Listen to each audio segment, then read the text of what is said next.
अर्थ, आस्तिक के वर मांगने पर सर्प यज्ञ का बंद होना और सर्पों से बचने का उपाय।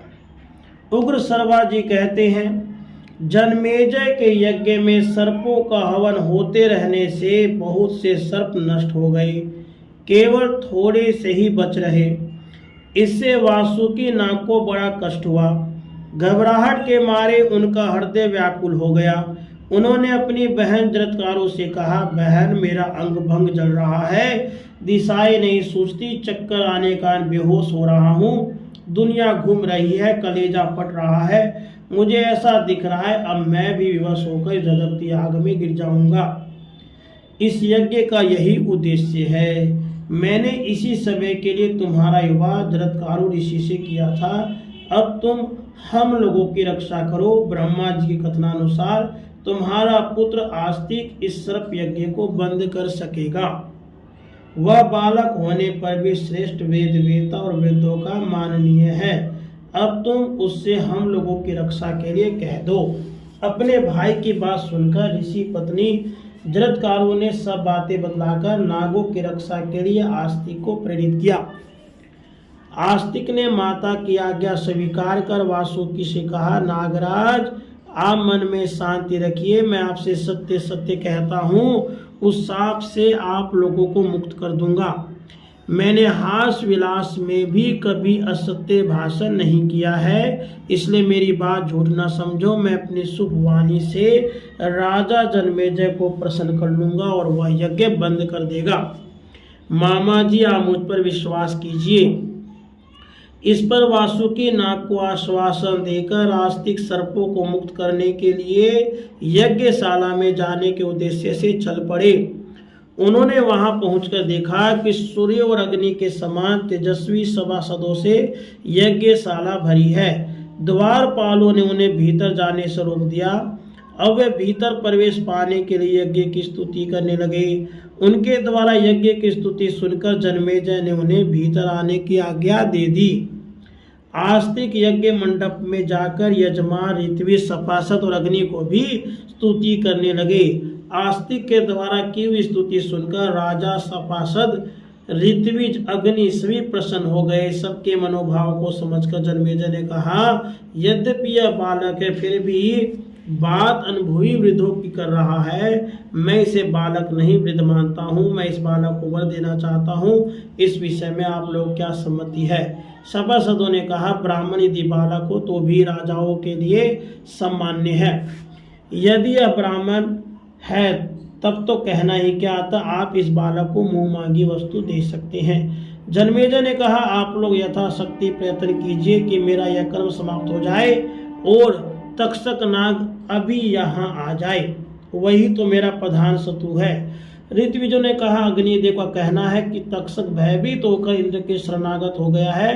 इंद्र ने तक्षक को अभयदान भी दे दिया है। जन्मेजय ने कुछ दुखी होकर कहा, आप लोग ऐसा मंत्र पढ़कर हवन कीजिए कि इंद्र के साथ तक्षक नाग आकर अग्नि में भस्म हो जाए। जन्मेजय की बात सुनकर होता ने आहुति डाली। उसी समय आकाश में इंद्र और तक्षक दिखाई पड़े। इंद्र तो उस यज्ञ को देखकर बहुत ही घबरा गए और तक्षक को छोड़कर चलते बने।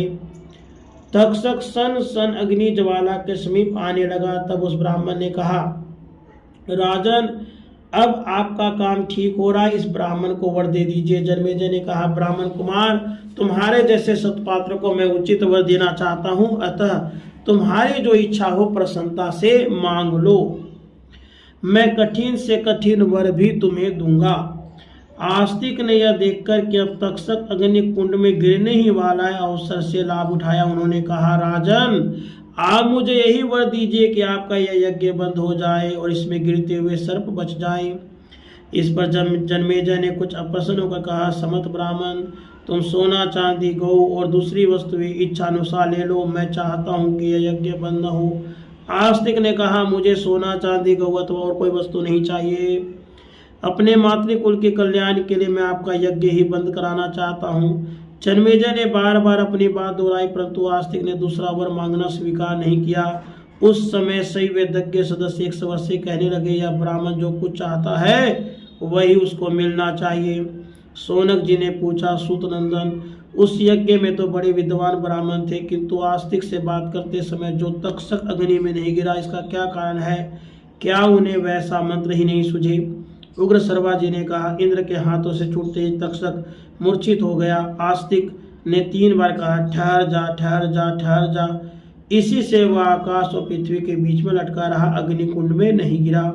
शौनक जी सभासदों के बार बार कहने पर जन्मेजय जी ने कहा, अच्छा, आस्तिक की इच्छा पूर्ण हो, यह यज्ञ समाप्त करो। आस्तिक प्रसन्न हो, हमारे सूत ने जो कहा था वह भी सत्य हो। जन्मेजय के मुंह से यह बात निकलते ही सब लोग आनंद प्रकट करने लगे, सभी को प्रसन्नता हुई। राजा ने ऋत्विज और सदस्यों को तथा जो अन्य ब्राह्मण वहां आए थे उन्हें बहुत दान दिया।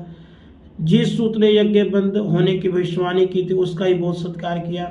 यज्ञांत का अवृत स्नान करके आस्तिक का खूब स्वागत सत्कार किया और उन्हें सब प्रकार से प्रसन्न करके विदा किया। जाते समय जन्मेजय ने कहा, आप मेरे अश्वमेध यज्ञ में सभासद होने के लिए पधारिएगा। आस्तिक ने प्रसन्नता से तथास्तु कहा।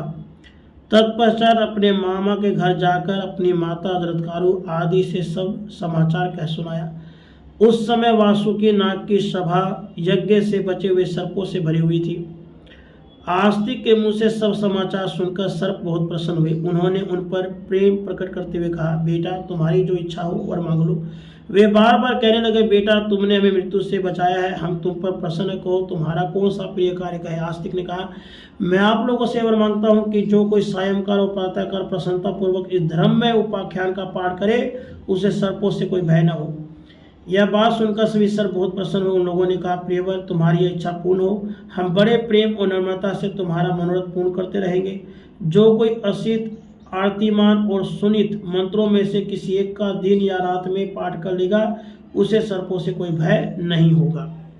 वो मंत्र है, जरत्कारु ऋषि से जरत्कारु नामक नाग कन्या में आस्तिक नामक यशस्वी ऋषि उत्पन्न हुए। उन्होंने सर्प यज्ञ में तुम सर्पों की रक्षा की थी। महाभाग्यवान सर्पों, मैं उनका स्मरण कर रहा हूँ, तुम लोग मुझे मत डसो।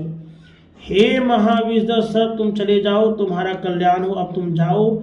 जन्मेजय की यज्ञ की समाप्ति में आस्तिक ने जो कुछ कहा था उसका स्मरण करो। जो सर्प आस्तिक के वचन की शपथ सुनकर भी नहीं लौटेगा, उसका फल शीशम के फल के समान सैकड़ों टुकड़ों हो जाएगा। धार्मिक शिरोमणि आस्तिक ऋषि ने इस प्रकार सर्प यज्ञ से सर्पों का उद्धार किया। शरीर का प्रारब्ध पूरा होने पर पुत्र पोतादि को छोड़कर आस्तिक स्वर्ग चले गए। जो आस्तिक चरित्र का पाठ या श्रवण करता उसे सर्प का भय नहीं होता।